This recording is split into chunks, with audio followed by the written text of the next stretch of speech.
Bonjour, je m'appelle Enzo. Nous allons vous présenter la semaine de l'innovation. Bonjour Kenza. Bonjour Enzo. Que représente la semaine de l'innovation? La semaine de l'innovation, c'est une semaine au Collège Sacré-Cœur où tous les élèves participent à des activités au lieu des cours classiques. Quelles sont les activités de la semaine de l'innovation? Alors il y en a énormément et ils sont comment dire, tous ensemble, donc toutes les classes y participent tous ensemble.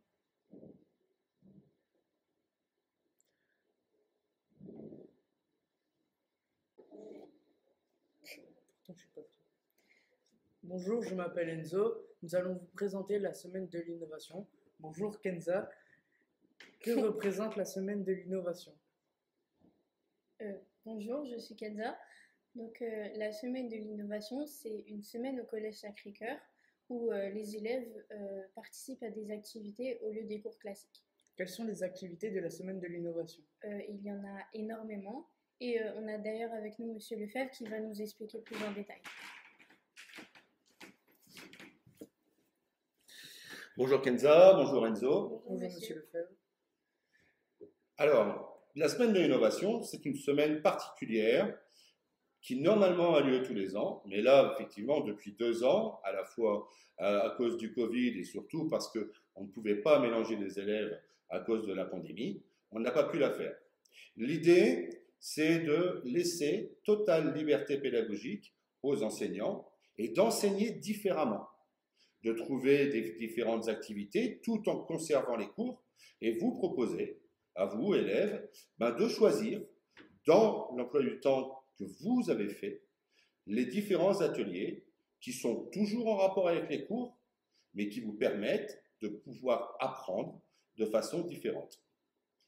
Qu'est-ce que vous en pensez? C'est plutôt bien pour les élèves et aussi pour les professeurs du coup, parce que dans tous les cas, comment dire, ils en rapportent tous quelque chose. Et tout le monde en rapporte quelque chose. Et effectivement, on a eu et on s'aperçoit que des expérimentations pédagogiques qui ont été faites les autres années se sont déroulées, développées par la suite dans la pédagogie du quotidien.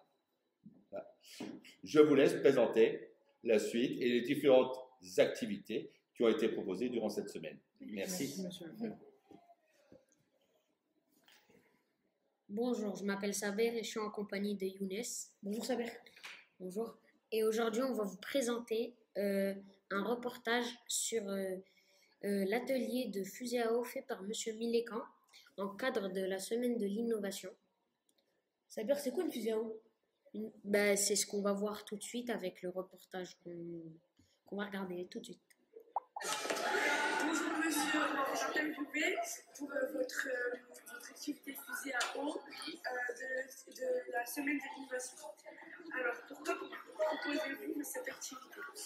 C'est ludique, ça fait travailler la physique-chimie, ça fait travailler aussi un petit peu l'art plastique, donc c'est une activité qui mêle pas mal de matières. En quoi est-elle innovante? On n'a encore jamais fait de fusée à eau au collège. D'accord. Comment l'activité fonctionne-t-elle? Première étape, donc on explique le principe de l'activité. Ensuite, les élèves fabriquent leur fusée à eau avec des bouteilles, du scotch et du carton. Et ensuite de ça, il y a tout un travail de mesure en physique, masse, volume, poids, etc. Et après, ils vont tester leur fusée pour savoir quelle quantité d'eau ils vont le mettre dans la fusée pour qu'elle fonctionne très bien. Et la question, que doivent faire les élèves? Fabriquer la fusée à eau, tester la fusée à eau et répondre à des questions.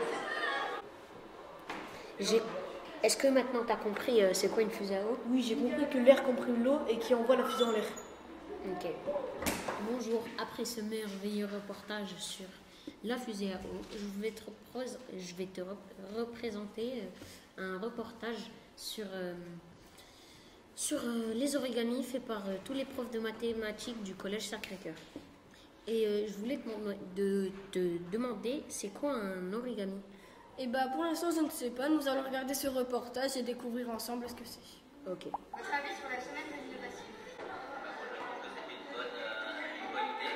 Ça permet aux élèves de découvrir plein de choses.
Du coup, merci pour ce reportage. Je voulais te dire, ce que j'ai compris, c'est en fait que les origamis, c'est que, en fait, ça vient de Chine, c'est de l'art de pliage, et c'est plus les Japonais qui l'utilisent.